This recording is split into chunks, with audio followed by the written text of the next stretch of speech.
Today is March 15th, 2013. My name is Larry Gallagher, and today I have the pleasure of talking with Professor Eric Grimson as part of the MIT 150 Infinite History Project.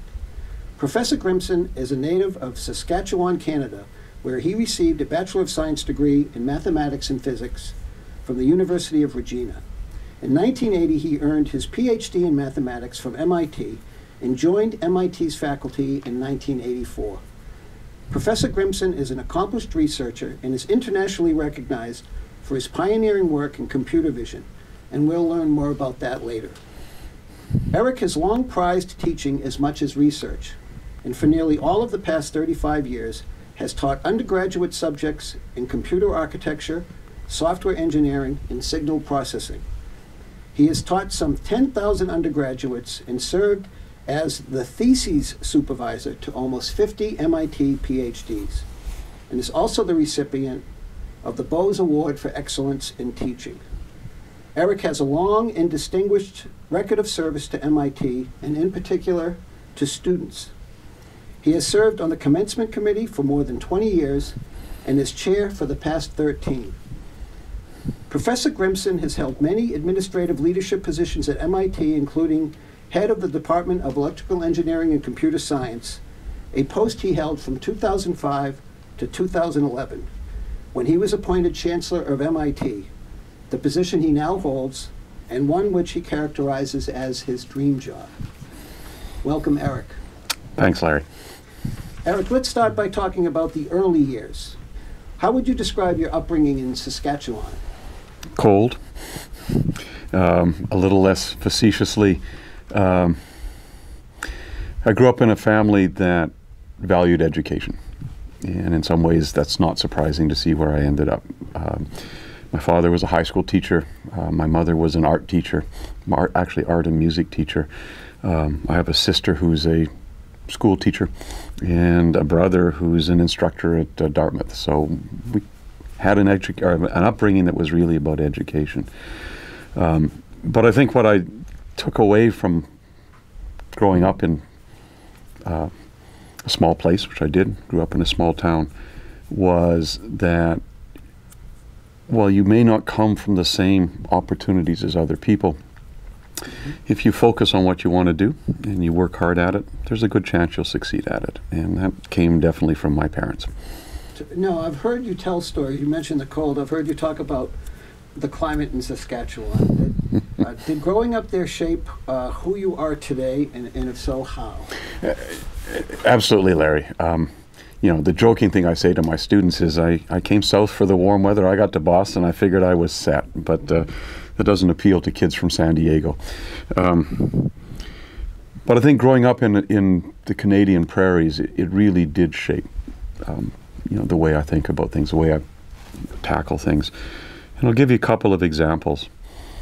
That part of the world, up until recently, was still primarily rural. I think only in a few years, or past few years, has more than half the population of the province actually living in cities.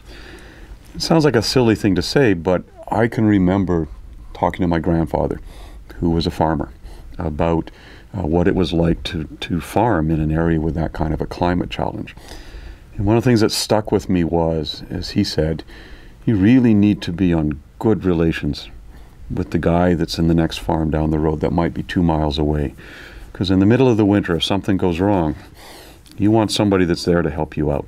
And I think that's really influenced me. It stuck with me. I think people from that part of the world have that sense of community, of connection. And I think that's sort of really, you know, sort of important. I think the second thing growing up there is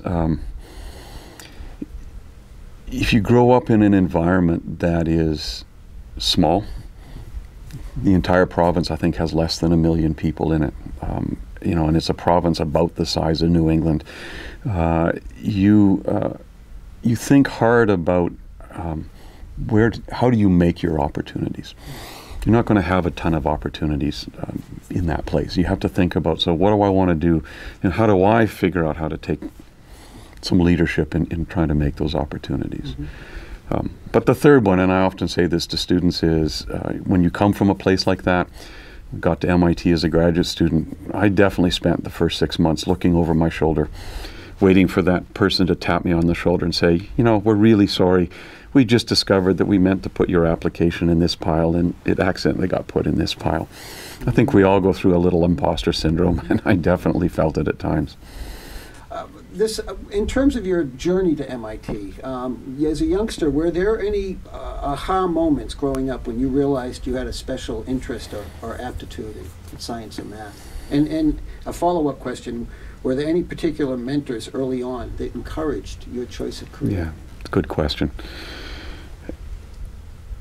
I'm not certain I could point to a particular aha moment, Larry, although I can think of a few or things that happened that I think definitely influenced me. As a kid, I don't know for what reason, but I got fascinated with solving math problems in my head. So, you know, simple things like memorizing the digits of pi, at least out to a few decimal places, but just doing algebra, doing arithmetic in my head, thinking about geometry problems. And I think that came from some grade school teachers that sort of saw that capability and kind of encouraged it. But I do remember a high school physics teacher, which is why I ended up doing physics initially as an undergrad, who was just a great mentor. Looking back at it, 40 plus years later, he probably wasn't a great teacher, but he was a great mentor. He challenged us, he asked us to think about things. And so I did science fair projects because I remember one day he basically posed a question and I didn't believe his answer when he went to answer it. And he said, well, if you don't believe the answer, go prove me wrong. So I went off and proved him wrong. Turns out he was wrong, which is why I'm not certain he was a great teacher. Right. But he did the right thing as a teacher, which is when I was questioning his statements, his conclusions, he turned it back around on me. And I think that was one great influence. And I had a math teacher in high school that, again, I think really did a great job of sort of pushing the envelope, raising questions and saying, so what do you think the answer to this is? I still remember, though, he gave me a problem that our students would recognize very easily that turned out to be an impossible problem. I don't know if he knew it or not. I think he did, but he basically challenged me, and I spent 3 hours one day trying to find a solution to this problem before I finally figured out, no, I can prove it's not solvable. Mm-hmm. But a great sort of moment, if you like, of saying, gee, there's something that's a thing I can think about, there's something I'd like to do. Do either of those teachers know of that you went on to MIT? And they do, and I think they justifiably took some pride in pointing me in the right direction. Absolutely, they were influences that encouraged me to pursue it. Terrific. So let's talk a little bit about how you decided to attend the University of Virginia, and when did you know that you would pursue math, and then what drew you from that to MIT? So that decision, in some sense, was the easy local decision. So when I was graduating from high school, I did think about where did I want to apply. I actually thought about MIT. I didn't apply. I think for a reason that is the wrong reason, and one that I worry other students today still do. I looked at the price and said, there's no way my parents can afford that. And so just decided I wouldn't do it. The university was the local university. At that point in time, I'd moved to Regina in 11th grade, and so it was the obvious place to go. And I made a decision that I think I was lucky on, although maybe it would work for others. And the decision was to apply to a stronger Canadian school, which would be more expensive, or to just go to the local school and figure that there was an opportunity to really grow and then try and get into grad school. Now sitting on the other side of it, knowing how hard it is to get into grad school, I was probably incredibly lucky. But that was the decision, was I'd go to the local school. I got a great scholarship from them. And I think the advantage I had was, at that time, it was a very small school. It's about, I think, maybe 3,500 students total. And there were a few other strong students there, but not many. And the advantage was it meant I had more opportunity to interact with faculty, and absolutely had a great mentoring from young faculty there who who, essentially saw that I could do things maybe a little bit better than some of the other people there, and pushed it. But in retrospect, not clear it was the best decision, because you're going to apply to grad school to MIT coming from the University of Regina. Yep. I'm worried that many of the people had to get the atlas out and figure out, all right, where is this place? And that's where it was. Well, that was a great experience for you to have also, to take forward to MIT. Absolutely. To know the importance of the teacher-student relationship. Yeah. Absolutely. So I think you asked, why math? Because I was intrigued with math. And initially, I had thought of doing math, and then I wasn't certain what career options were in math, so I decided to double major in physics. And the university wasn't set up to do that.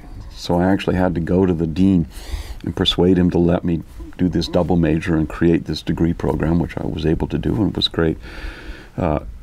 But as I was finishing up those 4 years there, I had to make a decision about where I wanted to go to grad school. And I do remember somebody who was a mentor, still a great friend, now retired, but faculty member there, who basically said to me, look, you're really good at math, and there are no jobs. Not certain it's completely true, but he was essentially saying, you could go to grad school in mathematics, but you're really limiting what you're going to be able to do. And I had started developing an interest in AI, artificial intelligence. I had done a couple of summer projects around it, and that's what really steered me to apply to MIT.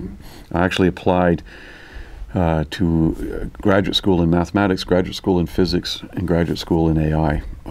Got accepted to all, and great. On a lark said, I'm going to go to MIT. Did you come here to visit prior to being accepted, and what was that like? So I hadn't, and the story was sort of fun. At that time, the Canadian government had a scholarship called the 1967 Science Scholarship. It was 1967 because it was 100 years after the founding of Canada. It was very competitive. I think across all of the country, they only gave out 40 of them, so it was not easy to get. I was nominated from my college. I did apply. I was awarded one of those, and the Canadian government said in those days, you had to take you needed to use the scholarship in Canada unless you were going to do work in a field for which there wasn't a strong Canadian presence. So I could have used it to go to Waterloo and study combinatorics, which is one of the things I wanted to do, or I could have used it to go to University of British Columbia and do physics. But given I was also interested in AI, there was the potential to bring it to the US. Reason for the story is, at that point I had applied to MIT, and my application was actually in limbo. I'd applied to the math department but said I wanted to do AI, and I don't think they quite knew what to do with me. And for family reasons, it turned out I was in Boston in April, and which is past when they should have made the decision. They hadn't made a decision, so I came to visit MIT, and I went to the math department to ask about my application and told them I had this scholarship, and they said, well, we'll get back to you later in the day. And later in the day they said, yeah, you're in. Terrific. But I'd never visited MIT before, and if I hadn't shown up to check, I don't know what would have happened. But it was nice to be able to say I got some money, and that was, I think, enough for them to say, well, this guy from this strange place, he's got some money, he's on his own, we'll let him take a shot at this place. And at that point, they had to, they probably had to rifle through a pile of applications, right? Yeah, I'm sure it was stuck in a paper pile somewhere, but they found it, which was good. Yeah. So today, if a student came and did that and went and knocked on the door of the math department, would they be able to get that same information? My guess is that this was, and I don't mean to pick on the math department, I'm sure, but it was, a slip in the process, I'm guessing, Yeah. In the sense of, I shouldn't say slip, it was one of, they probably should have made a decision earlier. I was fortunate, they were still waiting to try and figure out what to do, and I was able to come along. So describe what it felt like when you first came here. What was the place like in the late 1970s? And then a bigger question, what were the big contrasts between the campus then and now?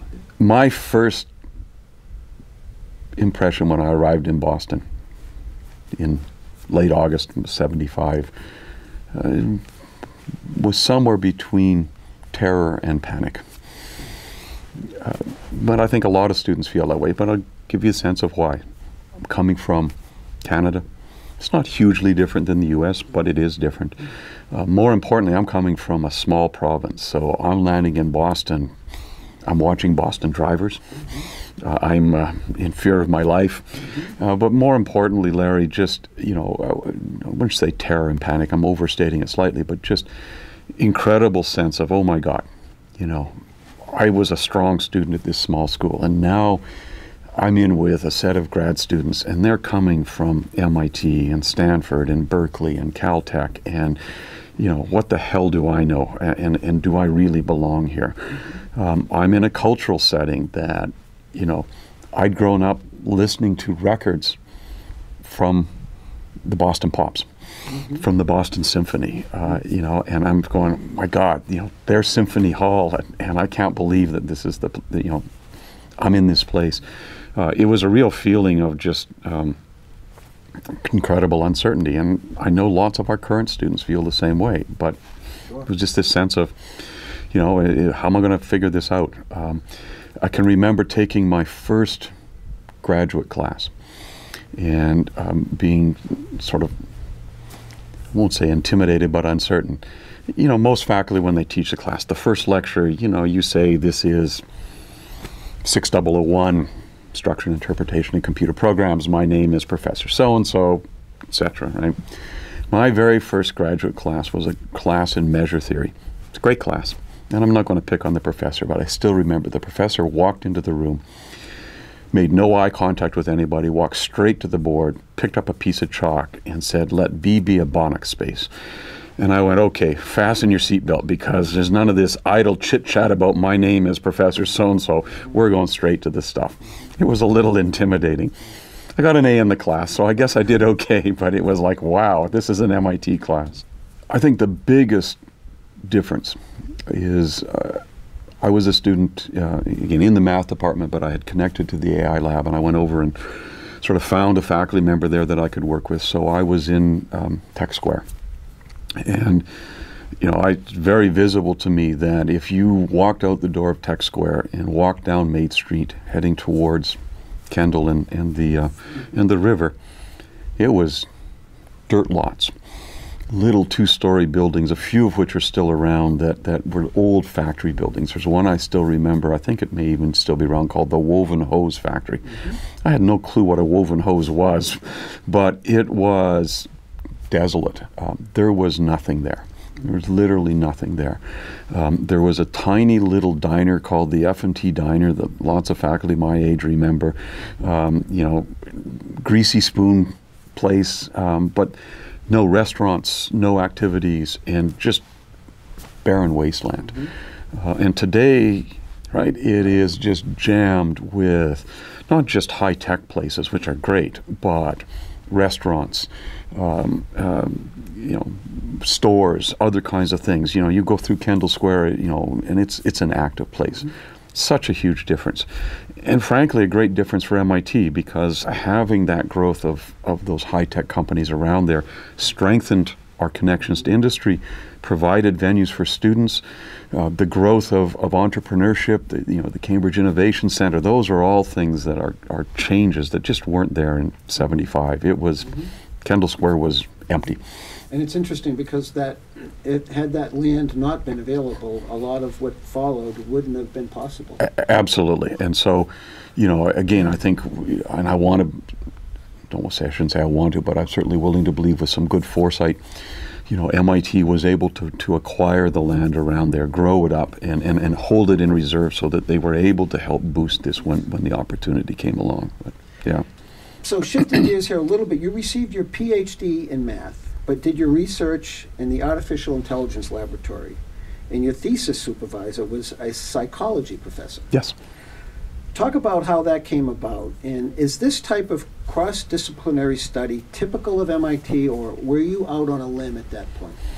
So I think this is typical, and maybe it's more common today, but Larry, I often use that example when I talk to students about why MIT doesn't have many barriers. We don't have silos. To me, it was perfectly natural that I'm doing my PhD in math, but I'm working in an AI lab, and my thesis supervisor's in the psychology department. The connection was, I'd applied to the math department because that's where I was coming from. And in those days, if you were interested in AI, if you'd gone to the to the information sites, I was going to say website, but there were no websites in '75. But if you went to the bulletin and looked in it, if you said if you're interested in AI, you could either be a student in or apply to electrical engineering. And I'm going to choose that word carefully because in '75 we were just about to change the name of the department, or to math.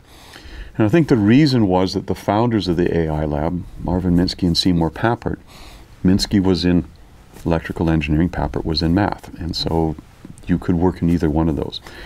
So the story is I applied to the math department because that's what I knew. I think this is why I really confused them, because they were trying to figure out what to do with somebody who isn't interested in doing measure theory or functional analysis or differential equations, but wants to go do this strange computer stuff. I took a class in AI from Patrick Winston, still here on the faculty. I was a first-term grad student.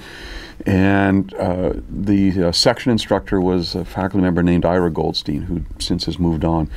But that pulled me over into the AI lab. I knew I wanted to do things in AI, but it gave me a connection. So I just went over, knocked on these guys' doors and said, I'm really interested in doing this. And they found me an office space there, and I started doing some projects. And within the sort of the end of the first term, I connected up with a guy named David Marr, who became my thesis supervisor. He was interested in human and computer vision. How could you use thinking about computation, thinking about mechanism to understand how this system works? So he, at the time, was a staff member, became a professor of psychology. So that was the avenue. I was really interested in math, but I knew I wanted to explore this really new field that was fascinating. I got really interested in understanding how do you make a machine see the same way a person does, as close as you can. And so Marr was a perfect supervisor for me. His background was, he was from Cambridge. He had done work basically in physiology, but also had gotten fascinated with thinking about things computationally. So to me, it was just a natural fit. And I think it's not uncommon. May have been more unusual then, Larry, than it is today, but you see that evolution of MIT, that you want to solve a problem. It doesn't belong to psychology or psychophysics or physiology or computation or math. It crosses over all of these things.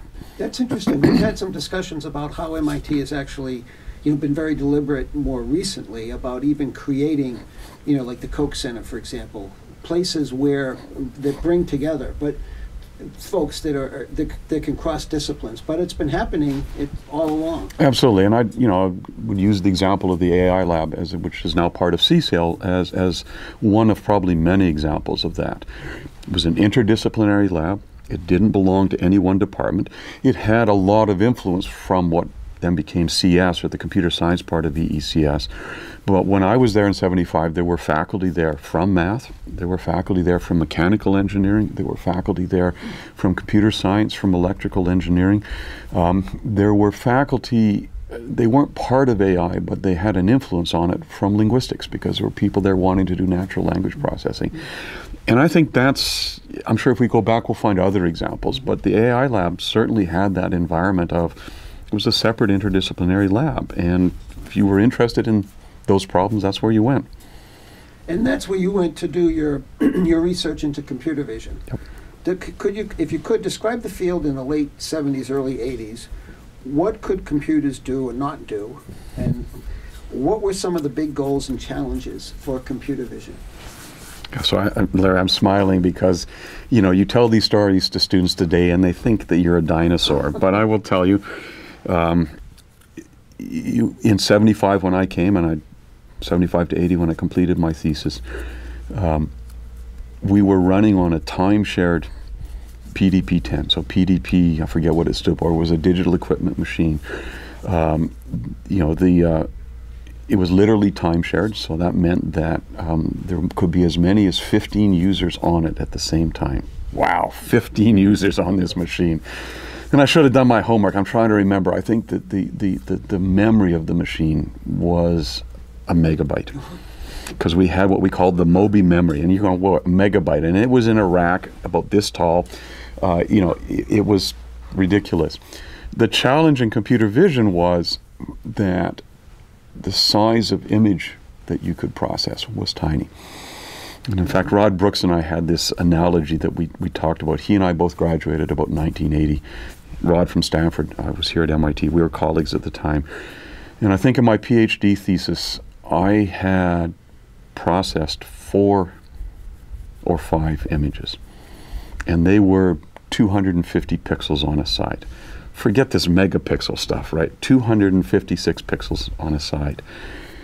10 years later, by 1990, a guy named Bill Freeman, who's on our faculty, graduated about 1990, and Bill did a great thesis, and he probably processed a couple of thousand images, and they were maybe, 500 pixels on a side. By 2000, a PhD in computer science or computer vision, you'd process 1 million images. But in 1975 and 1980, you were processing these small images. I used to joke that I knew the value of the intensity of every pixel in every image I processed because I had them memorized because I spent time looking at them. But it was, computation was a real challenge. The kinds of things that you could do would take, if you're going to process an image, my machine runs would take, they might take 30 minutes. And of course today you do it in fractions of a second. But it made, the advantage was, if you like, it made you think about, what am I trying to do? What is the algorithm? I can't just code something up quick and try an experiment. I really have to think about what am I trying to do as I want to make it happen. The other example I would give you is our acquisition devices were very different. So the reason I say it is CCD cameras didn't exist. Charge coupled devices came along, I want to say maybe 5 or 6 years later. In fact, I remember in the lab we built the first camera that could actually take in images, and it was what we called a linear array scanning camera, because a charge coupled device, a sensor if you like, was just a single array. It was one-dimensional. And so what we did was we built a system with a mirror that would basically sweep the image across this one-dimensional array, because that's how you got them in. So how did we get images in? We had what we called a drum scanner, which was this thing where you'd take a picture and you would wrap it around a drum and you would put it in this device that would rotate it, and it had a single photo detector that would shine light through it or bounce it off of it, depending whether it was transparent or reflective, and you would literally pixel by pixel scan this image. So it'd take you... It's almost like the early recorders. Absolutely. It's like early audio recorders. It was the same thing. So I used to tease my graduate students when they complain about, speed of their computer. It's this, the old story of, give me a break. You have no idea if you didn't have to wait, 20 minutes to scan an image in. So that was computing in those days. The field of medical image analysis has been a very fruitful field for you. Yeah. How did you get involved with that field, and what were your biggest surprises, and what have been your proudest accomplishments? Great questions. Remind me if I forget them. Yes. But so getting involved in the field, I started in what you'd think of as traditional computer vision. So that is, initially it was, how do you build a computer system that sees the same way we think a human does? And part of the, just as a comment there, one of the things we did was we looked at studies of how humans see. Perceptual studies, psychophysical studies, physiological studies, trying to really model how humans see. And I probably spent first 15 years of my career doing things in that domain. Things like stereo vision. How is it that we, for most of us, unless we have a problem, use 2 eyes to get a perception of 3D, which today is, 3D movies are such a tremendous thing. But the question was, how could you build a computer system that would do that? So I did map making. I did algorithms that would take satellite photographs and build terrain maps. The algorithms I built got used by a French company for many years, a company called eStar that actually built topographic maps. But I spent 15 years really thinking about things like recognizing objects, computing shapes of objects, and things that are sort of more how humans do things. And then I had a piece of serendipity. One of my graduate students finished his PhD in, I think, probably 1990. Really wanted to stay in the Boston area. And I'd had another student, not one of my students, but a student who had come to see me because he was looking for a thesis committee, and he had started working with some people in one of the Harvard hospitals and sort of explaining the kinds of problems that they were interested in. And I said to my graduate student who was graduating, I said, well, look, you really want to stay in the Boston area. Not a lot of options. It was a tough time because the economy was not good. I said, you know, there's this lab over in the hospital over at Brigham and Women's. Why don't you go over and see what they're doing? He did. They got really excited. They hired him. And that then pulled me over. And I had a sabbatical, my one and only sabbatical I've taken at MIT. It's a mistake. I should have taken one every 7 years. I didn't. But, you know, just through the interactions with this student, I started hearing about the kinds of things they were doing. I went over, I met this colleague, still a great collaborator at the Brigham, and realized there's some great problems here that things that we're doing might actually help with. So the first project was one of these very strange connections. Together with another former graduate student and a colleague, Tomas Lozano-Perez, still here at MIT, we had built what you'd think of as an industrial system to inspect tubing in aircraft. Strange problem, but a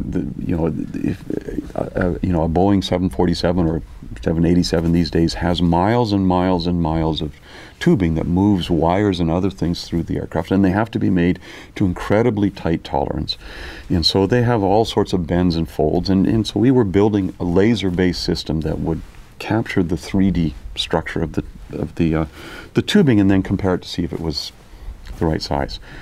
What in the world does that have to do with medical imaging?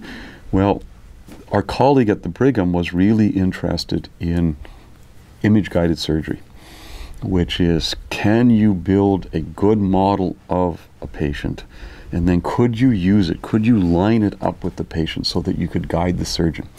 And that was literally the connection. Was we realized this thing we were doing for inspecting tubing, we could use the same algorithm to take a 3D model of a patient and then run a laser literally over the skin surface of the patient to get 3D information about where the patient was, and then line them up so that they would align. What a jump. Yeah, so if you'd asked me ahead of time, Larry, so what does inspecting tubing in aircrafts have to do with neurosurgery? I would have said nothing.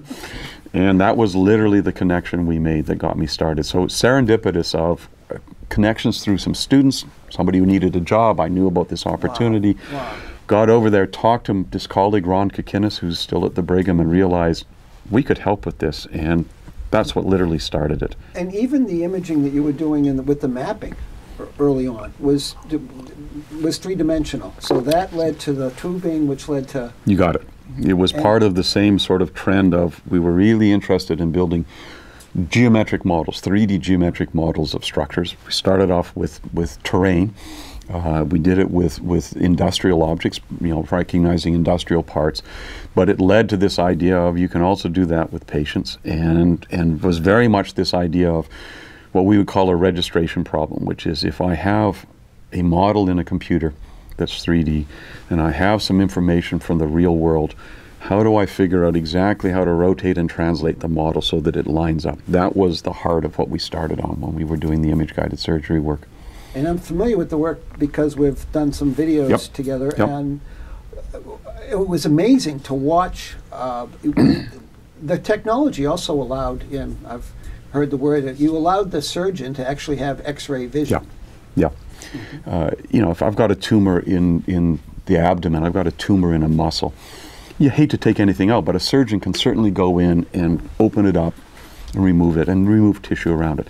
With a brain tumor, every neuron matters, and so for a neurosurgeon, it's incredibly precise. They need to know exactly where to go, and they don't want to be just rummaging around in somebody's brain looking for the tumor. They need to know where it is. In the 70s, 80s, 90s, at least starting into the early 90s, the way often this surgery was done is it was done using what was called a stereotactic frame. And so this was literally a mechanical device that would be, I hate to say this on camera, it would be screwed into the skull of the patient. They would wear it while they were imaged in a CT scanner or an MR scanner, typically an MR scanner, because by having the frame on, the surgeon could then look at the set of slices or images in the MR scan to say, here's the tumor, and they could then work out what would be the right angle in which to come in order to try and get at the tumor. And then this frame literally had some devices that you could move so that you could position a probe to come in at exactly the right angle, and that's how the surgeon would decide where to come in. One of the problems with it, there are many problems. The first one is incredibly painful to the patient. You're walking around looking like something from a science fiction movie. You've got this thing screwed into your skull. But it also had the problem that it was one directional. You could basically say, here's exactly the vector, here's exactly the line along which I want to come in to try and get at the tumor. Well, if there was something important in that path, the surgeon's stuck.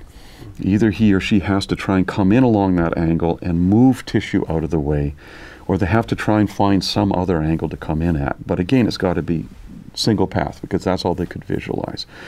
And that was the challenge for us, was we wanted to create a system that would get rid of the stereotactic frame, a lot less pain to the patient, doesn't get in the way of the surgeon, by the way, because it's a structure that they have to work around. And we wanted to also say, could we provide the same capability to the surgeon so that we could tell them, here's the best path, but it might be a bent path. You're going to come in here and then come around this structure. And can we do it in a way where we can let the surgeon visualize exactly what they're going to see as they do it, and visualize all the structures around it so they could do it through a very small opening. And if you think about the timing in those days, that's when scope surgery is starting to catch on, orthoscopic surgery, more for other places, knees and things. But surgeons were getting used to this idea that they might be able to do surgery where they're looking at a monitor, they're seeing where their instrument is. We wanted to do the same thing in neurosurgery, and that was what led to this project, where we created essentially a frameless, minimally invasive surgical approach. And what is the status of that research today, of that technology today? So I'm going to give two parts to the answer. In general, that kind of minimally invasive surgery is done routinely, and there are commercial systems, a range of companies that will sell you those kinds of systems. They're used in neurosurgery, they're used in sinus surgery, they're used in orthopedic surgery, they're used in abdominal surgery, and it's really changed things in a dramatic way.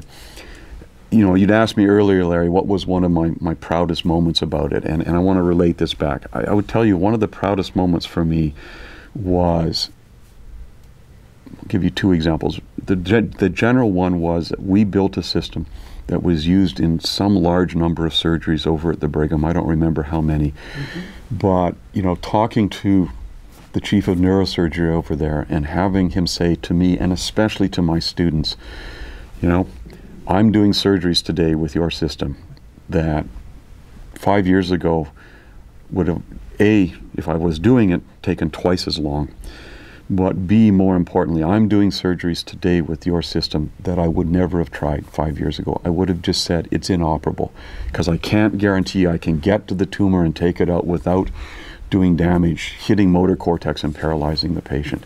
And I know from my students, that was just such a huge thing. And that's why, you know, we didn't mind getting up to get to the OR, the operating room at 4 o'clock in the morning, because that's when we had to get there to set up our system, because you were thinking, you know what?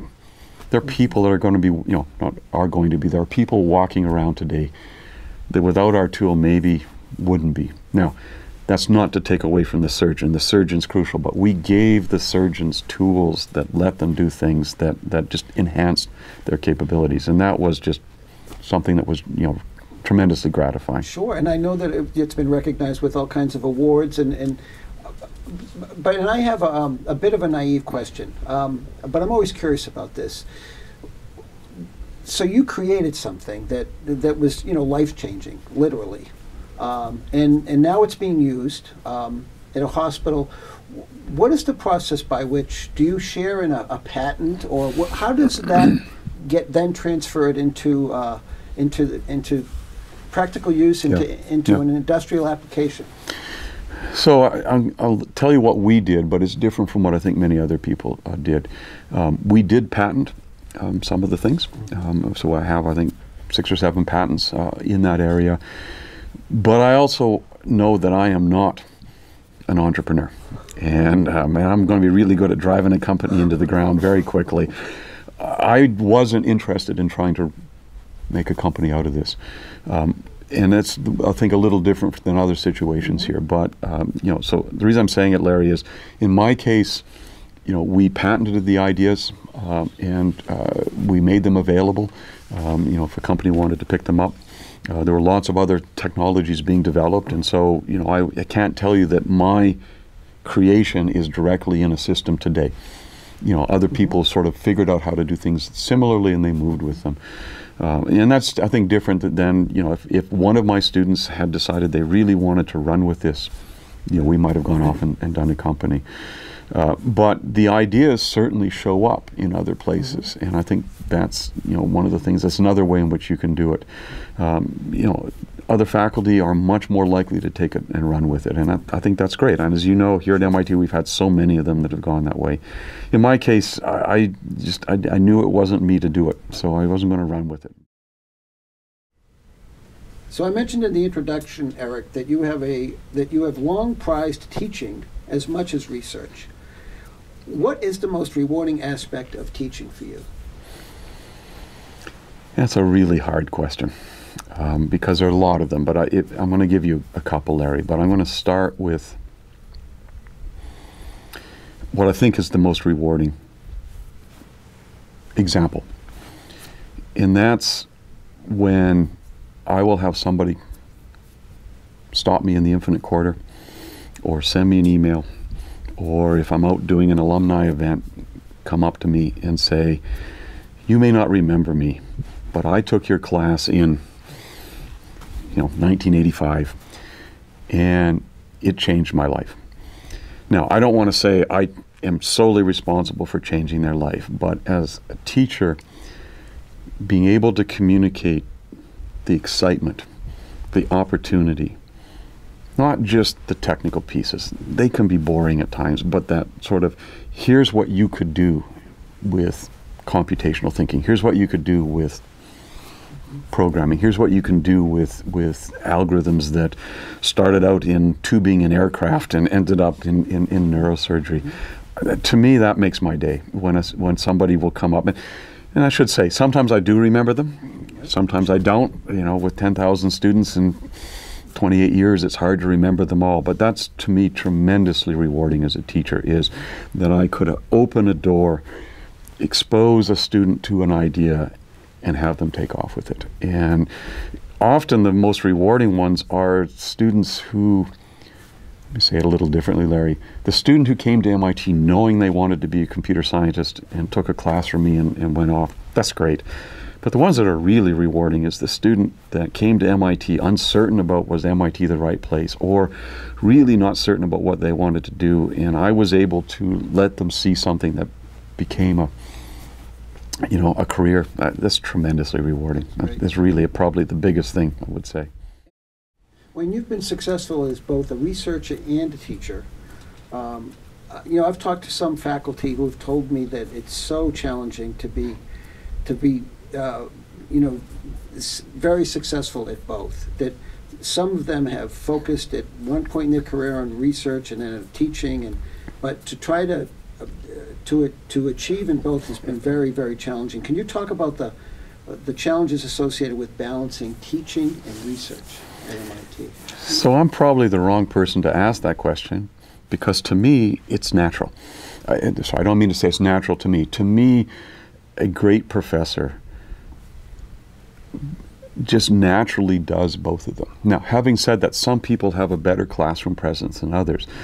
But for me, if I want to be explaining what I'm doing in my research efforts, the same kinds of thinking about what's the big picture, how do I articulate the key elements, that's just a natural extension of being in the classroom. And similarly in the classroom, talking about the excitement of the field, well, I'm stealing that from the labs. It's either coming from my lab or my colleague's lab, but I'm talking about both of those. So I'm not somebody who accepts the argument, and as a department head, I had faculty who would tell me this, that, oh, I'm a great researcher, I can't teach. And my response was always, really? That's really interesting, because I can see so many examples of people who are strong in research and strong in teaching. To me, those are the great professors. They do both. Well, it's interesting because you're in a position to sit on tenure cases and promotion cases, and again, you were able to do both. But I don't think I'm alone there, Larry. I think there are so many great examples of people here who are just incredible presence in the classroom.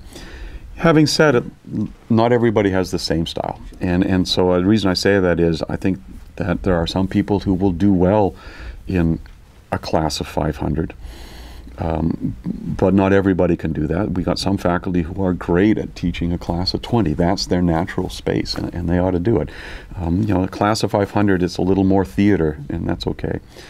But I still think, if I can give you an example, I think there are lots of little tricks that you learn over time to make that work. And as I said, I used to do silly demonstrations because it would be memorable. The students would remember it.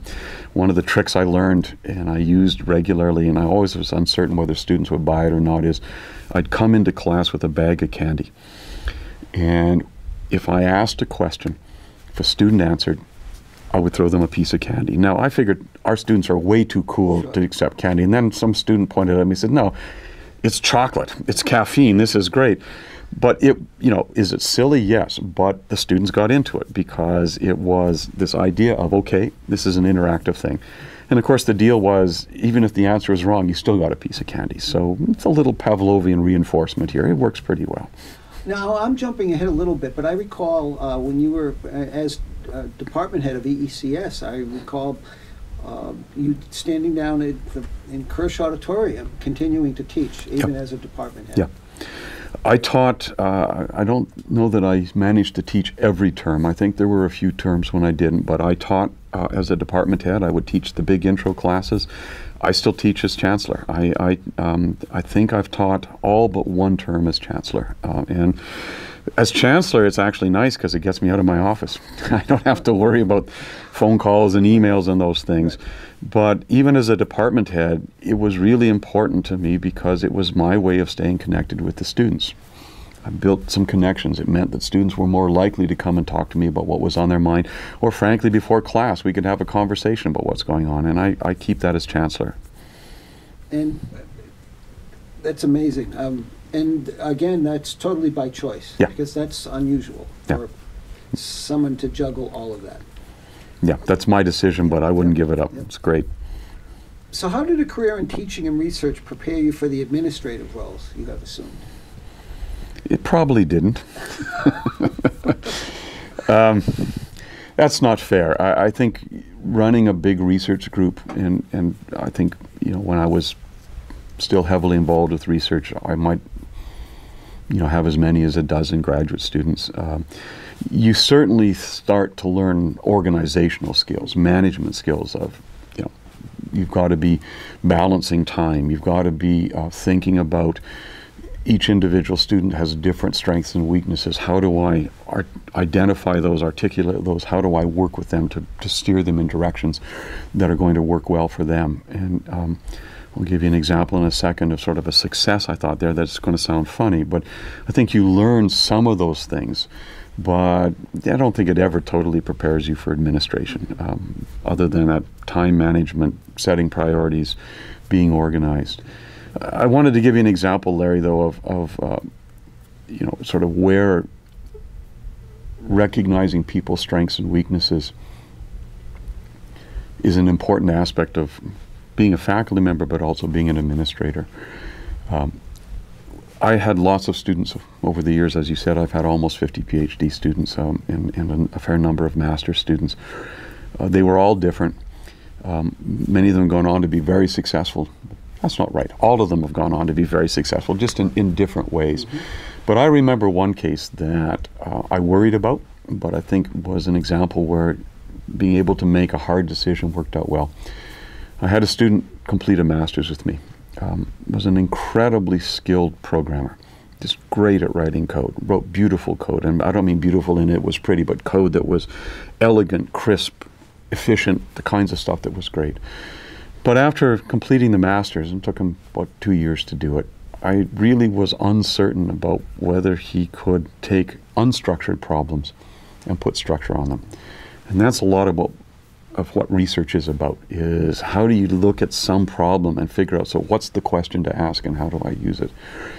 And I can remember having a conversation with him where we were talking about what did he want to do. And I said, look, if you want to stay for the PhD, that's great. And I'm happy to supervise you. If you want to switch to somebody else, that's great. But I said, you know, I'm not certain this is really right for you, that this is really matching up with your skills. You're an incredible programmer. You build systems that are unbelievably good. And I said, you might want to think about, take a break for a year. Go try something different. And at the end of the year, if you say, you know what, I want to do research, I said, I'll welcome you back and we'll find a project. But why don't you think about this? And he went off, came back 3 or 4 days later and he said, you know, I think you're right. It's been kind of bothering me. I'm not certain this is right for me. I'm going to go try something. And there's this little startup that's getting going. A couple of friends have invited me to join it. And I think I'm going to go try it. And I'm not going to identify the student. I'm not going to identify the startup. But it got bought up recently for a very large amount of money. And more importantly, he's still there and having a blast. And I say it because, you know, sometimes you have to not just assume that what was good for me, which was following an academic career, is right for everybody.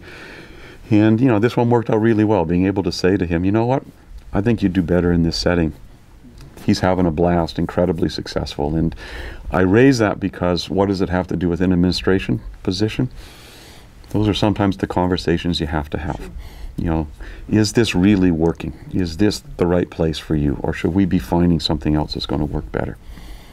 Well, I know that being department head of ECS was a very exciting time for you. And you were department head for 6 years? Seven, I think. 7. So what were some of the challenges and successes of being department head of ECS? Well, I think the biggest challenge is just a department with 125 faculty, you know, roughly 800 PhD students, 800 or 900 undergraduates. Just keeping the ship moving forward was always a challenge. And I had great staff. I had great associate department heads. I had great support staff that really made it happen. If I had to pick a challenge, I used to jokingly say the biggest challenge was the following. When I took over the department, in those days, it still is the case, the department would be ranked in these rankings like U.S. News and World Report. It was ranked in 3 different areas because it was such a big department. It was ranked in computer science, it was ranked in computer engineering, and it was ranked in electrical engineering. And when I took over the department, it was ranked number 1 in all 3 of those areas. And I always used to jokingly say the challenge is I can only take the department in one direction, which is not to be number 1. So my challenge was to keep it there. But I really think the challenge and the opportunity and the excitement was to provide the atmosphere, or to help provide the atmosphere in the department so that we could attract great students, which we did, attract great young faculty, which we did, and give them the support, the infrastructure, the opportunity, the framework for them to go out and take on just completely new things. And that really was, you know, sort of, I think, the great challenge. And I think you asked Larry about reward. There were many rewards of doing the department, but one that certainly stands out for me is watching faculty that I hired. Now, it's a decision, the department has a role in it, but it's ultimately the decision of the department head. Watching faculty that I hired get tenure, be incredibly successful, and are now launched on careers that I'm dying to see where they are 20 years from now. That was really rewarding. It was them doing the work, but it was an opportunity to make that selection and watch those folks grow. Eric, as Chancellor, you like to say that your job is all things students. Can you tell me a little bit about that, and why have you described this as your dream job? So the All Things Students is a description that Susan Hockfield gave to me when she asked me to take the position. And it comes from two parts. One is just if you look at the things for which I have responsibility. It is athletics, student activities, student living spaces, religious life, the offices that bring students in and help them get out of here, so admissions and financial aid and career placement. But it's also everything curricular. And so just organizationally, I say it's all things students in the sense of anything that touches the students in a major way, in some sense flows through my office.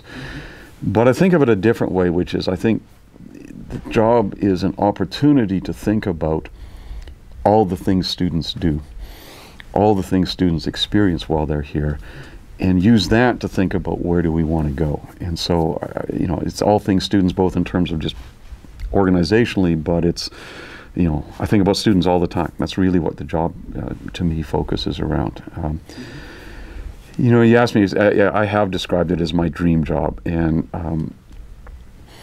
so why would I say it? I love teaching. I love research, but I love teaching, and I want to say that carefully because I think sometimes people say because they like to hear themselves talk. I probably have a touch of that, but I love teaching because, especially at MIT, I mean, you almost can literally see students learning in front of you. You're in a lecture, or you're in a recitation, you're talking about something, or as I'm doing now, I'm in lab talking to a pair of students about something, and you're listening to them, you're trying to figure out how do I explain this in a way that matches how they're thinking about it. And you can see the eyes get really wide when it clicks in and they go, oh, I got it. I love that. I love the fact that I can explain something, provide a guidance to a student that takes them in a direction. So I love teaching. I love not just the teaching in the classroom. I really like thinking about how do we teach students outside the classroom? How do we deal with all those other skills that students need to gain? So for me, the Chancellor's position, not that I was aspiring to it, but is just a dream job because I spend the vast majority of my time interacting with students, thinking about this generation of students, the next generation of students. What could we do to open an avenue for them? What could we provide that improves the ecosystem for them so that they can go off and be the great leaders they're going to be? It's just a great job. Faculty don't apply so much for senior administrative positions. They're actually tapped. They're invited to, and they're requested to take these roles. When I think about you know, your commitment to students over the years, particularly, and I know you've served on a number, and you continue to serve on a number of advisory committees, but you also served on a commencement committee for 20 years, and 13 years as a department head. I think that's the longest tenure of any faculty member serving on that committee. So you've had this ongoing commitment to students since you were a graduate student. Yeah. So in retrospect, when you look back, there is kind of this natural trajectory to this position. I suppose if you look back the right way, Larry, you might see it. You might also see it as a random walk, but right. I think if I were to look back at it, I would say I don't think I was making deliberate choices. I didn't have a game plan that said, and I know you're not saying that, yes. But it's more just the things in which I was interested naturally led me to take on things. So commencement committee is a good example. As a junior faculty member, I used to go to commencement every year. And I did it because I felt like, you know, our students have worked so hard to get to this point. One of the, you know, I won't say the least thing, but it's an easy thing for me to do is to go and celebrate them as they do that. And so I used to sit up on stage and you know, watch the students go by. And it just felt like a natural thing that when I was an opportunity to join the committee, I did. And as you said, I've been there ever since, and 13 years as chair of the committee. I think it was more sort of the opportunities came along and you say, oh, that'd be a neat thing to do, and you go do it. But I guess I also think that that's how, you know, good administrators get developed. It's not a particular game plan of, oh, if I'm going to move up, I need to have this thing on my resume or this thing on my resume. It's more, what do I want to do? What am I interested in? Right. And if you think about it, by the way, That's exactly how students get admitted to MIT. It's not that you have a big checklist of I need, 2 extracurriculars and a co-curricular and a this. Well, students don't tend to get in. It's what are you passionate about? What do you care about? Exactly. How do you make it happen? Right, So and that's what I was implying, that your passions led you in this direction. and I'd agree with that. Again, I think if you look back in retrospect, it probably was a trajectory there. I just didn't recognize it until afterwards. So given your responsibility as Chancellor, it must be challenging to continue in your role as chair of the commencement committee. We find time to make it happen. It's such a fun committee to be on because it's such a great celebration. It's pretty easy to do. So let's talk about students now. So you were a student here many years ago. How are students different now than they were, say, 25 years ago, and how are they the same? Great question. So let's start with how are students different. There's some straightforward things, but they're worth articulating.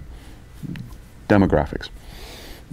One of the biggest changes, of course, at least among the undergraduates and even among the graduate students, is just the demographics, that we're almost 50% women at the undergraduate level, where I think, I forget the number, but it's 30%, 30+% at the graduate level. 1975, those weren't the numbers. And the reason I raise it is when I first started teaching, so I started teaching in '84, I think we started seeing the knee of the curve, if you like, probably around 1990.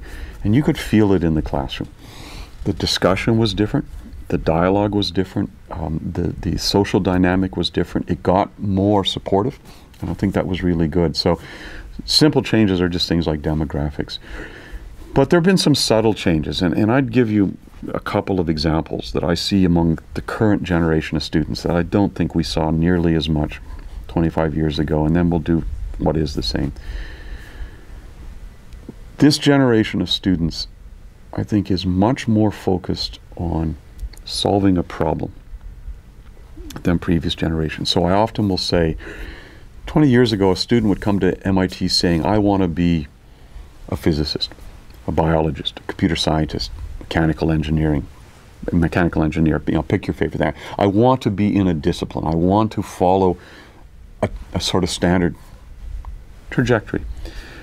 Students today come to MIT saying, I want to solve energy, sustainability, healthcare, poverty. They want to tackle a problem. They want to make impact on a problem rather than I want to be a particular kind of professional. And if you think about it, MIT's adapted to that. We have flexible majors. We have a joint degree between computer science and biology, very much designed to bridge across that area of, you want to design drugs, you want to do bioinformatics, you need to know both of those things. You can see a range of things that we've done. Institute-wide minors, like the energy minor, are actually a reflection of the change in the student. But I'd say a big change in the student is they want to have an impact in an area. They're much more cross-disciplinary, interdisciplinary than I think they were in the past. And that sounds funny because I was interdisciplinary, but it wasn't as common as I think it is today. So that's one big change with this generation of students. The second of three big changes I think I see in this generation of students is they're much more entrepreneurial. And again, that sounds odd because MIT's always had a great tradition of fostering entrepreneurs. But here's the big difference. If you graduated in the 60s from MIT, it's a good chance you may have started a company. But the average age at which you would have started that company would have been in about 40. If you graduated in the 90s from MIT, again, a good chance you started a company, but the average age at which you started your first company was 28. And today, we've got kids walking in the door that are coming to MIT because they say, I want to be an entrepreneur. They come to MIT with an entrepreneurial spirit as opposed to discovering it while they're here or after they've left.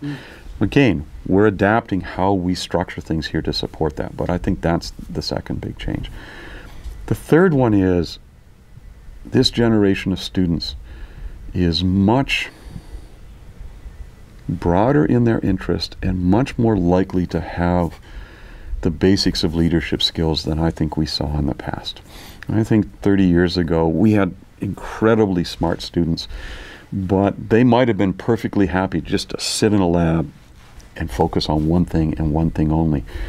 This generation of students, they don't just sit in a lab. They do, and they do great things, but they also row crew, or they are the lead in a theater production, or they are in an a cappella group, or they are doing ROTC, or they're creating a club and showing leadership.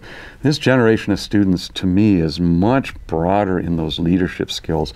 Now, we can still help them, we can still hone them, but they come, I think, with a broader interest, and I think we're admitting students with a broader set of skills like that than we did in the past. Now, what hasn't changed? They're smart as hell. They are willing to challenge conventional wisdom, and they're fearless. They don't see barriers, they see opportunities. And I think that was true when I first started teaching in the 80s, as it is today in the teens. And that's what still makes this place so great, is that we're building on those strengths, but we're adding these other pieces in.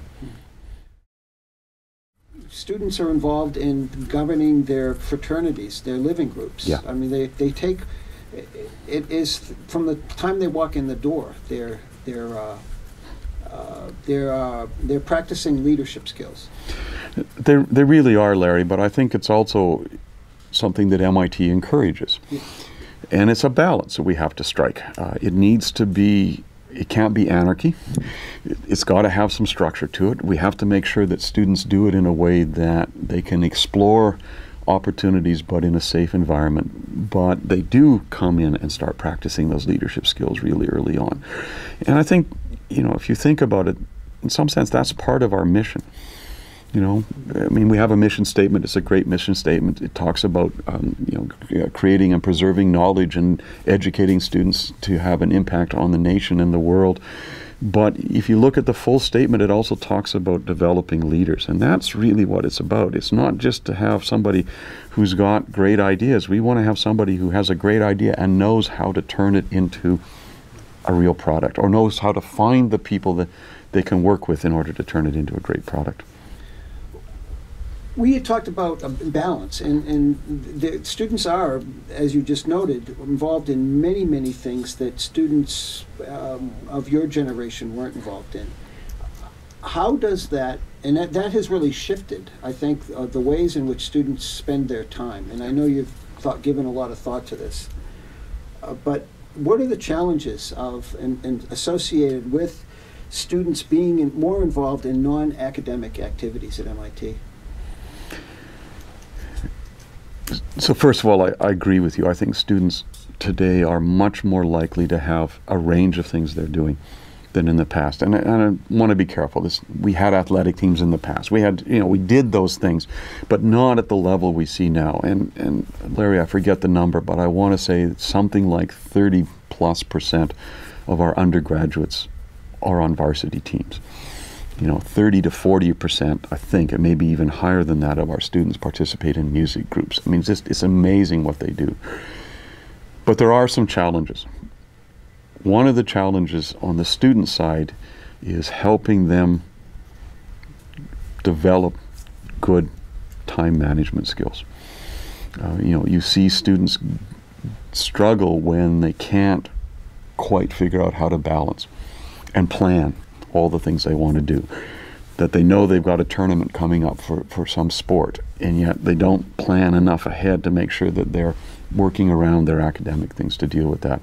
Many students do it really well, but it's from a student perspective, we need to help them understand how to do that. Mm-hmm.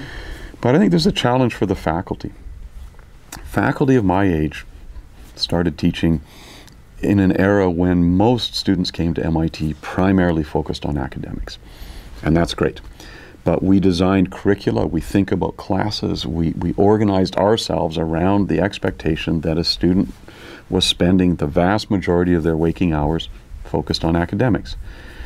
This generation of students still is incredibly good at academics, but they have all these other things that they need to do.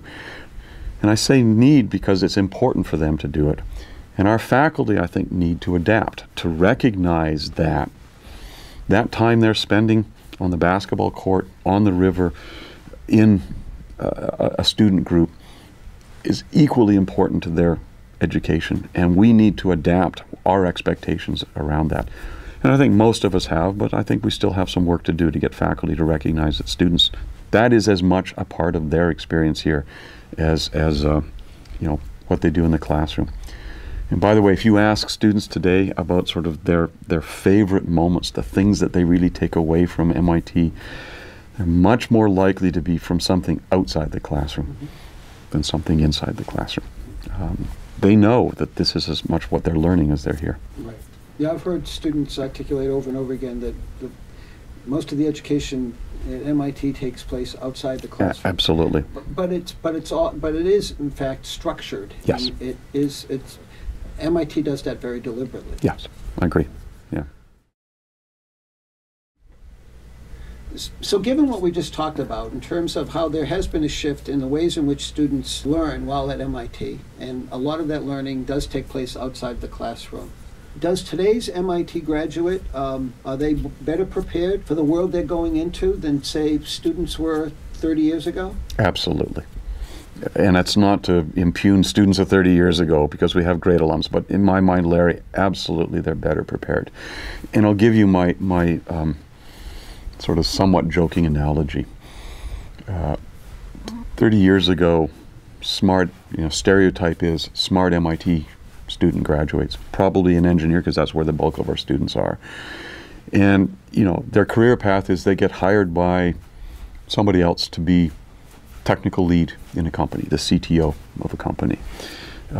Today, or maybe tomorrow, but very soon, the stereotype is going to be smart MIT student graduates. Again, take an engineer because that's the largest percentage. And she goes out and hires somebody to be her CFO for the thing that she's starting.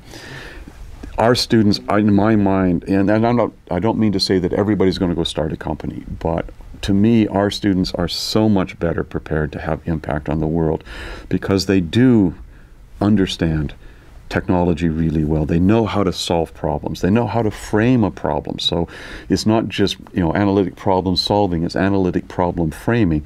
And they know how to lead. They know how to pull a team together. They know how to mediate. They know how to communicate. They're going to change the world. They really are.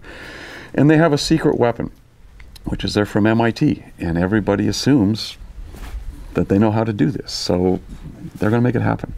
That's terrific. It's just a wonderful place to be, to be able to work with these amazing young people. As we've already noted, you've made it a priority to improve the overall student experience at MIT. To the degree that you can influence the evolving culture of MIT, what changes would you like to see happen during your time as Chancellor?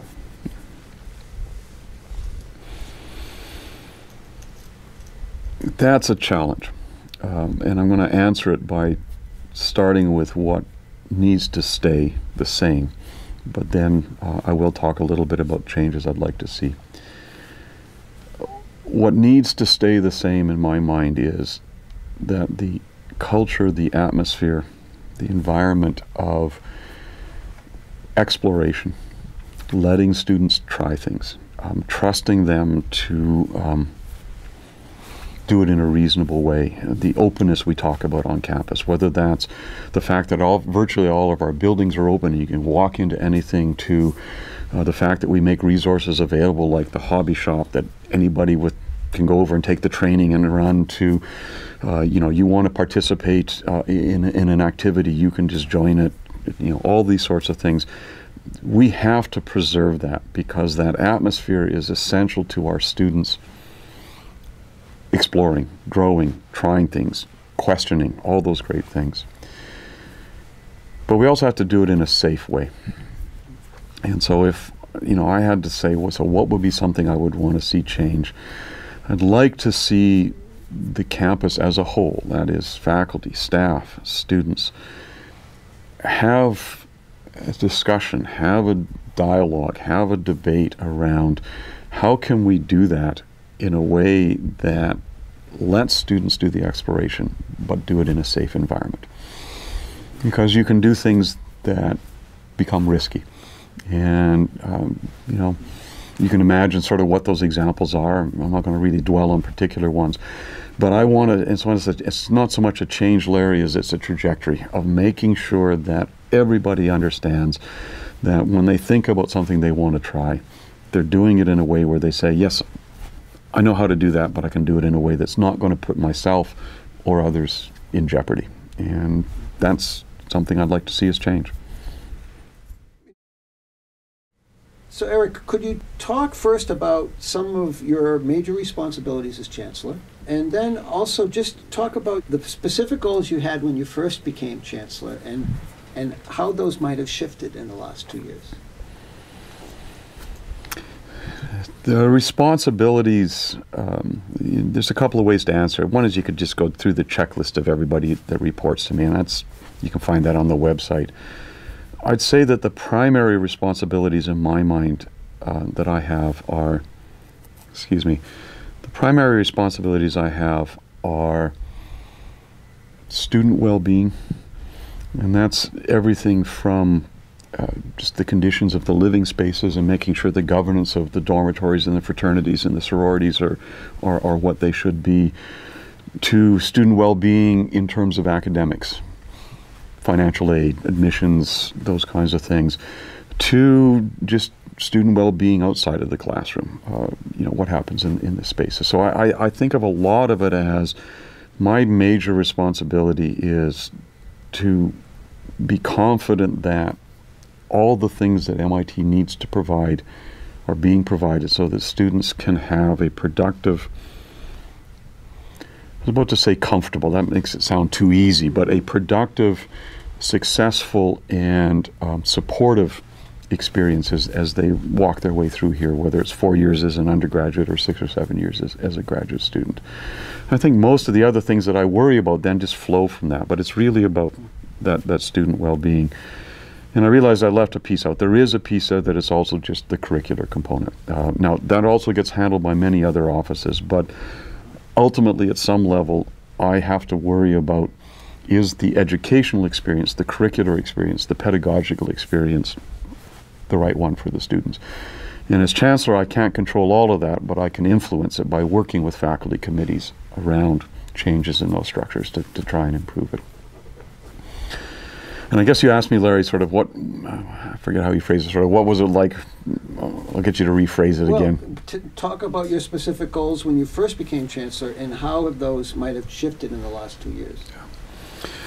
When I first became Chancellor, my first goal was just to listen.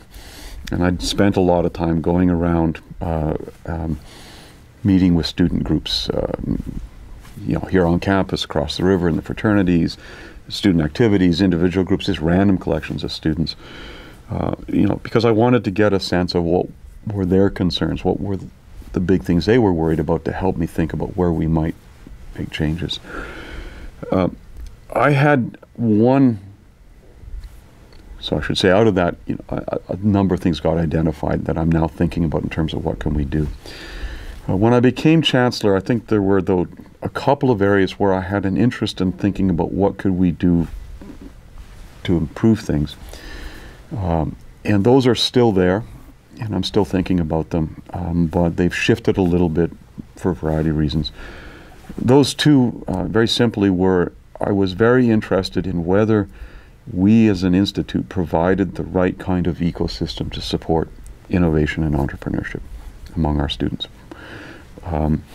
We do a lot of things incredibly well, but I felt that there were gaps in some of that ecosystem. And working with the Dean of Engineering and the Dean of the Management School, we've been exploring things that we might be able to do to strengthen that system. And that's something that just was an interest to me, and I wanted to be able to do. The second one was something that had been, if you like, evolving a bit in the background, and that was changes in how we teach. And that's, you know, what is now edX and MITx, of sort of this notion that we can rethink how digital tools can help us strengthen, enhance, amplify the residential experience. And that, of course, really comes from Raphael Reif. I mean, that has been something he has been very strong on, very passionate about. But it is something that was on my mind as well, and is something that, as we've worked together on this, is very much still a part of what I think about in terms of what the Chancellor can do. Among many other people, it's not just my job, but there's a role to play there in terms of how we make that happen. A significant role. So please, let's talk about that. Could you talk about the potential and opportunities around MIT's new initiative for online learning? Yeah.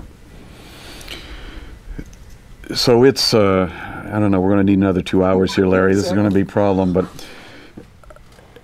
I want to be very careful in articulating this, because I think it's easy to get distracted. So why do I say that?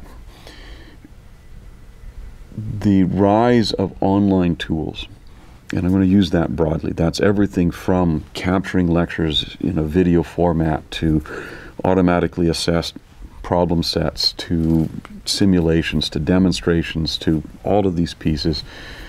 You know, what are called the MOOCs, the massive open online courses, at least currently have tremendously captured the attention of the media, of the government, of everybody. And it's exciting. You know, the notion that you could teach a class to 100,000 students from virtually every country in the world is very neat. And it's also something that fits in part with MIT's mission. The same way that 10 or 12 years ago we started OpenCourseWare with what became a social contract with the world that said we will make our course materials available to you free of charge. It is something MIT can do. You know, Raphael Reif has said it really well. We know that there are many more MIT capable people than we can admit.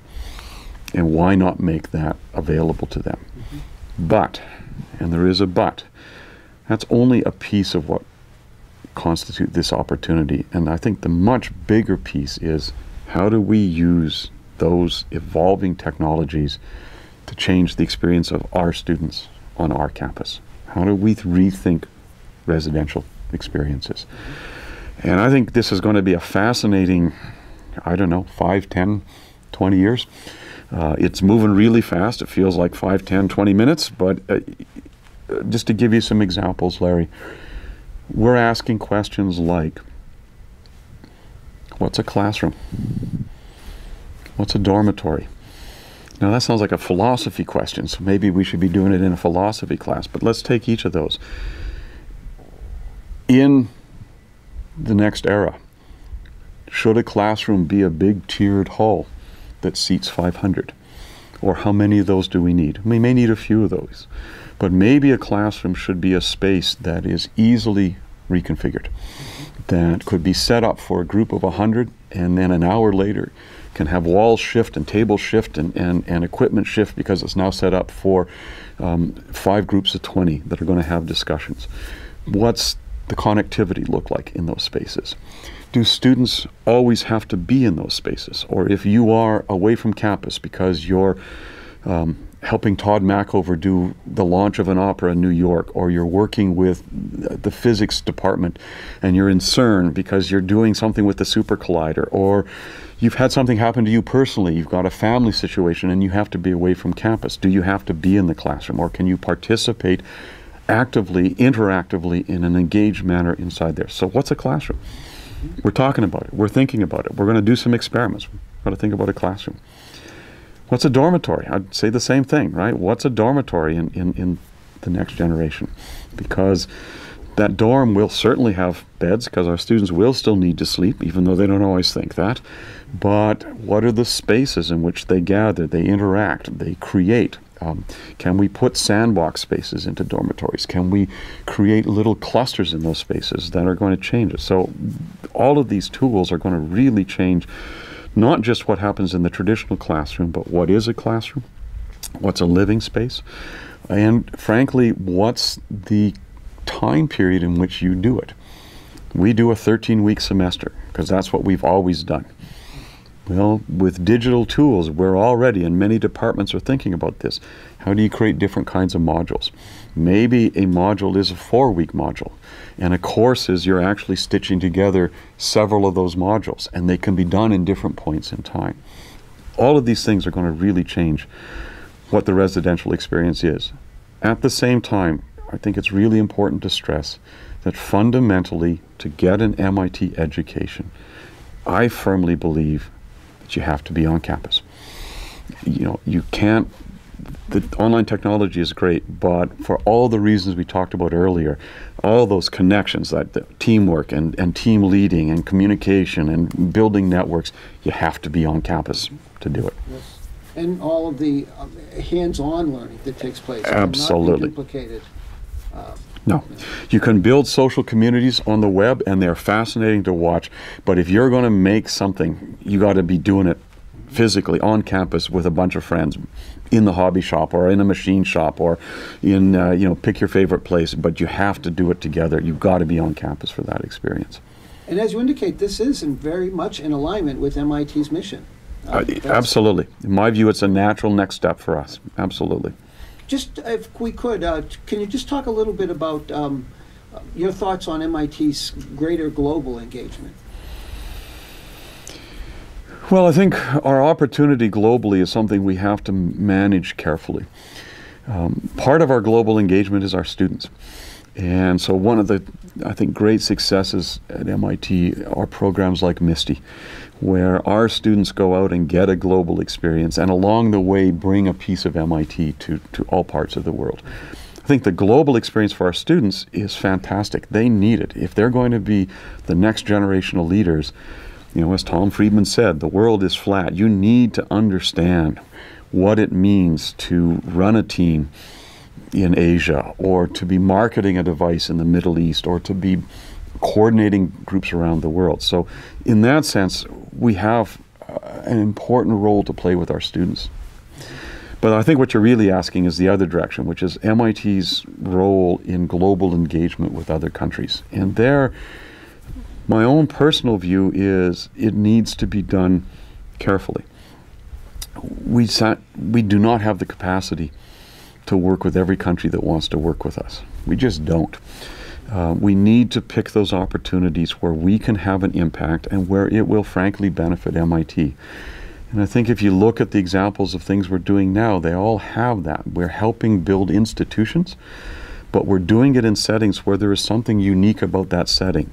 It could be access to brainpower, access to materials, access to cultures, but it helps MIT as well. But I don't think we'll get to the place where we do the traditional semester abroad that liberal arts colleges do, because it doesn't fit what MIT is about. It's not just about the cultural experience. It's go and have an experience or go and influence a place around a technology problem. Thank you. You know, it's interesting that you have the role that you have in terms of the ongoing implementation of MITx, of edX, because you're kind of a pioneer among the faculty in that you were one of the first to use web-based tools to teach 600, 001. Yep. Over 10 years ago. Yeah. So can you talk about your past experience in teaching online and your more recent involvement in co-teaching one of the pilot course offerings of edX? Yeah. So we tried an experiment, and if I have the date right, I want to say about 2000. I think that's when we first tried the experiment. And the experiment was, I want to give credit here, the idea came from a colleague, Tomas Lozano Perez. He and I had done courses over the years together. 6001 was this course for many years that was introduction to computational thinking. It was called Structure and Interpretation Computer Programs. And the seed of the idea was that Tomas, in his wonderful manner, basically challenged me. He said, look, you're a pretty good lecturer. It's his way of saying I do okay. But he said, you know, you can give the best lecture of your life, and if half the students aren't there, it's wasted.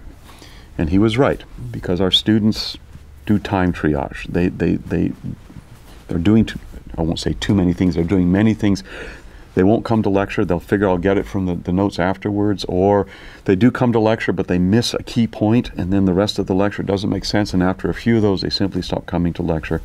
So the point of the story was Tomas basically said, you know, how could we change that?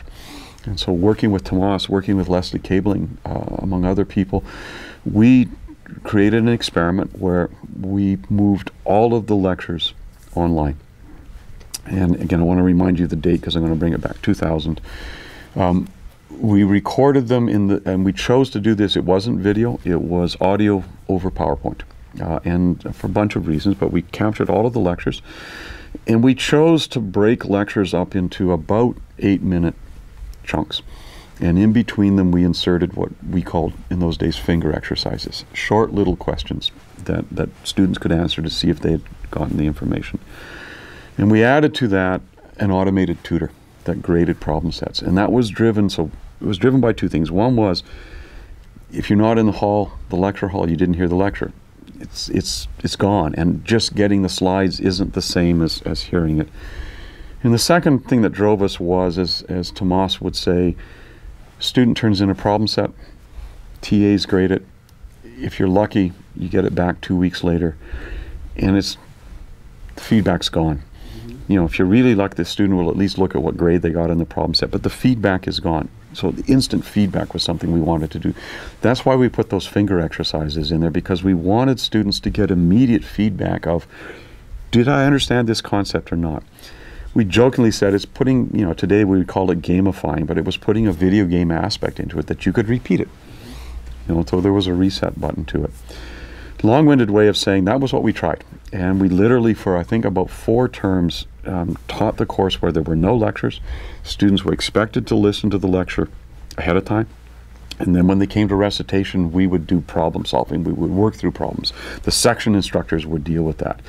Today we'd call that a flipped classroom. But that was, I don't know if it was the first one, but that was the experiment we tried in 2000. And it was a fascinating experiment. It worked really well. And then you sort of say, well, so why didn't we continue it? In some sense, it was ahead of the technology. Again, that's why I said, remember the date, 2000. Facebook didn't exist. The notion of a social web didn't exist, so the discussion forums were not there. And we were doing it purely on campus. We did not have the thoughts. The cloud didn't exist. We didn't have, if you like, the connectivity to do it out more broadly. But I think we learned a lot in those lessons that you now see in what we're doing now. So I taught a MOOC last term, 600. I taught it jointly with John Guttag. And in some sense, it was sort of the obvious next step in that kind of experiment. It was now to the world, although we're going to use those tools on campus, but it was, you know, to about 90,000 students. Technology was better. I did it with video. I did it with small interactions. We had more refined tools, but in some sense, all of the key elements were the same as what we did 12 years ago. It was just bigger scale. And what is the feedback you've had from that experience? And I think it was a great experience. We had some hiccups, as you do in any new technology, but you know, the feedback that I got from the students was tremendously appreciative of the opportunity. And I'll give you the example, Larry. The one that made my day was a note I got, an email I got from a young man who said, "You're probably not going to read this." He was wrong. I did read it. He said, "I took your online course, and I want to tell you I had graduated from high school 2 years earlier. I was really struggling to figure out what did I want to do. I didn't know what I wanted to do with my life.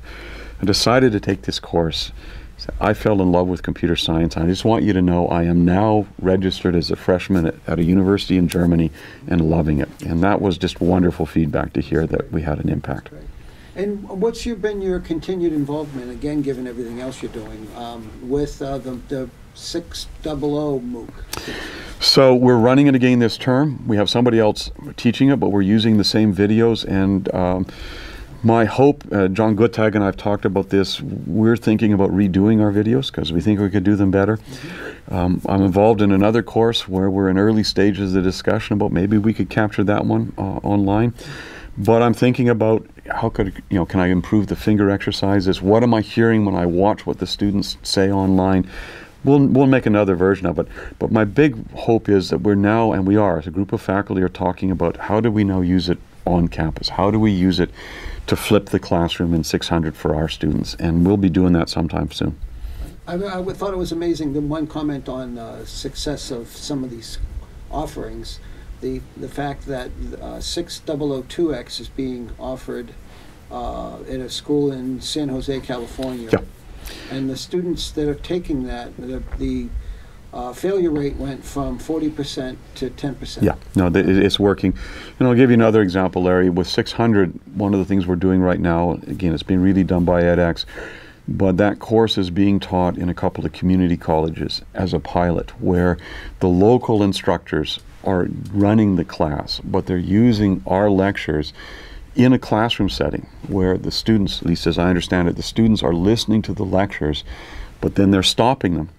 And the local instructor is saying, okay, let's talk about this. Let's work this problem set through together, and then we'll go back and deal with it. So we are amplifying what those students are getting, and I think that will continue to grow. So wrapping things up, I'd like to just talk about, part of your job is helping to shape the future of MIT. How do you think the student experience will be different or the same in 2020?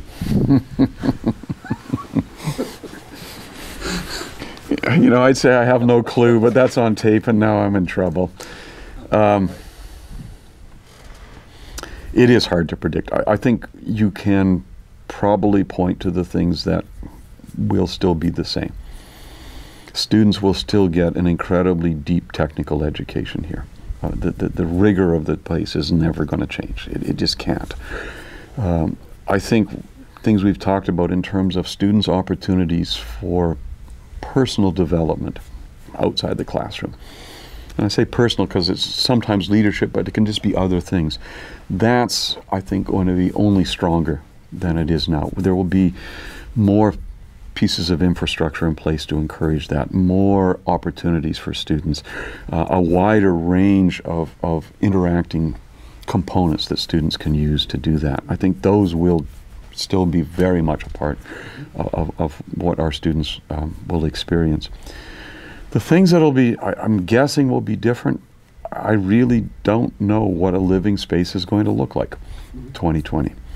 It's only 7 years away, so I mean, maybe we can't build things that quickly, but in terms of what are the gathering spaces in living groups, what's the connectivity that they have? And I use that because, imagine, students form study groups now, but, 7 years from now, those study groups might be a student in Massey and a student in East Campus and somebody in one of the fraternities and somebody who's off campus because they're doing something, getting together, in a Skype-like or video conferencing-like setting.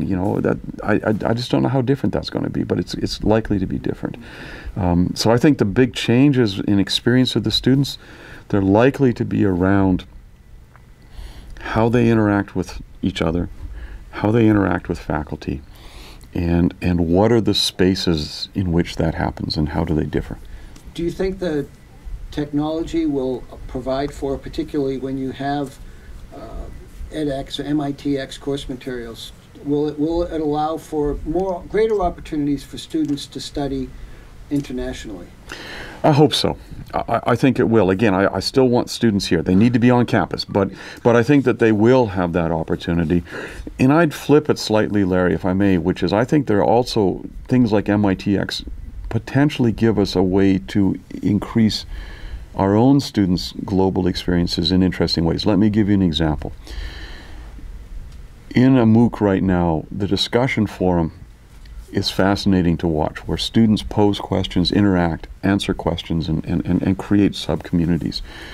They're doing it just around the problem sets. But imagine a class that's dealing with a topic of global significance, development in the developing world, climate change, economics. I think you could get to a really interesting experience where you structure the course and maybe you limit it so it's not 100,000 students, but you've got 100 students on MIT campus and 1,000 students around the world, and you're teaching that course synchronously, and the dialogue is now going on between people with very different perspectives. We've got a view of climate change in this country that may be very different than the view of climate change in Central Asia or in Africa. So I think our students could really benefit by having that kind of interaction in an educational setting that is really incredibly enriching and would only happen because you got the technology to make it go. Exactly. This is a bit of a non sequitur, but I wanted to just touch on, we started this whole thing when we were celebrating MIT's 150th. So a recurring theme of the MIT 150 celebration was that the principles upon which MIT was founded continued to shape and influence today's MIT. You've been here for nearly 38 years. In retrospect and at present, a very exciting time to be at MIT. But during that time, could you talk a bit about, has MIT experienced what you might characterize as significant shifts in the way we do things? And clearly we're in one right now. Yeah. Larry, it's a hard question because, my memory's not great. But I think if I had to give you an answer, I would say the shift we're in right now is bigger than anything that I can think of in 38 years of being here. And we've seen, I don't mean to say we're static, we've seen lots of interesting shifts. And we talked about one, the shift in the demographics of our students has changed the way MIT exists in great ways. The growth of the ecosystem around MIT has changed the innovation and entrepreneurship sense of this. I'm sure we could find other ones like that. But if I had to pick, if there's one that really stands out, it's the one we're in right now. This I hate to call it MOOC, but this online revolution will, I think, change almost every aspect of what we do at MIT. And I can't think of another time in the 38 years I've been here where it felt like it was changing that dramatically, and frankly, that quickly. I mean, this is just moving so fast. It's a little bit like surfing a tsunami. If you slip, you're going to be drowned. So we better not slip, and we're working hard not to. But the momentum behind it is just huge. And it's a great time to be Chancellor. It is absolutely a fantastic time to be Chancellor.